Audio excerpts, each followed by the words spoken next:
આ ભાવ વધારા વિશે પશુપાલકો વતી હું વહીવટકર્તાઓને ખરેખર કહેવા માગું છું કે આપણે ભવિષ્યમાં હોબળેલું છે કે ખરાબ ધન ભેગું કરેલું આપણી પેઢીઓ ભોગવવા રહેતી નહીં.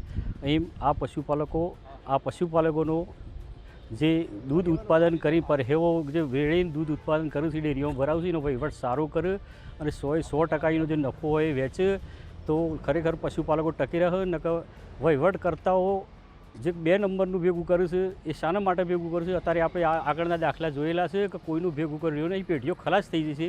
એ ગઈ સાલ 995 આલ્યો, જે 995 આલ્યો ઘણી બધી મગજમારી પશુપાલકો હાથી પોલીસ સાથે ઘર્ષણ કર્યું.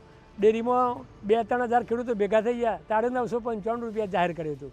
એમાં પણ કિસાન સંઘના વચમાં પડીને સમાધાન કરવું પડ્યું હતું. એટલે આ વખતે કિસાન સંઘના વચમાં ના પડવું પડે, સમાધાન ના કરવું પડે એવો વારો ના આવે.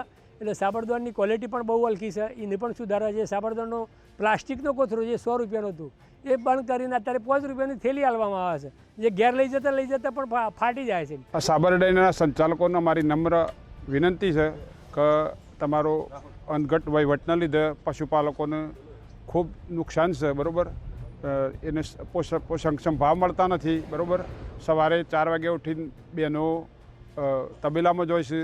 વરસાદ હોય, તડકો હોય, ઠંડી હોય, એવા લોકોના જો હાકા પડે તો તમારી ત્રીજી પેઢીએ ઊભી નહીં રહે. બરાબર, એટલે એ ખૂબ વિચાર કરજો. દૂધના ધંધામાં જે કાળો કારોબાર કરે એની પેઢી ખતમ થઈ જશે. એ ખેડૂતોના અને પશુપાલકોના હિત માટે બરાબર નહીં, ઓછો પડે. કારણ ગઈ સાલ 995 ચૂકવ્યા હતા, આ સાલ 1007 ચૂકવ્યા છે. ચાલુમાં જે આપણે ભાવ ચૂકવીએ છીએ એમાં તો ખેડૂતોને 35 થી 40 રૂપિયા જ ભાવ દૂધ મળતું હોય છે, વેચતા હોય છે લોકો ખેડૂતો. તો ખરેખર આ સંબંધ છે, ખેડૂતોને સમજણ ઓછી પડે છે. જે ખેડૂતો એનું સાબરદોણને જે બધું ખવડાવે છે એના ભાવ વધી ગયા છે.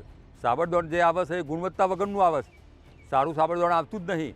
અને સાબર ડેરીમાંથી જ લેવું એવું દૂધ મંડળીઓનું દબાણ કરવામાં આવે છે. કારણ કે બધી દૂધ મંડળીઓ બહારથી જે દોણ લાવતી હતી એ ગુણવત્તાયુક્ત આવતું હતું અને ખેડૂતોને એ અનુકૂળ હતું. તો સાબર ડેરીને પ્રતિબંધ મૂકી દીધો, એટલે એના લીધે પણ ખેડૂતોને બહુ નુકસાન થઈ રહ્યું છે. ખેડૂત પોથીને લાઈક, શેર અને સબસ્ક્રાઇબ કરો.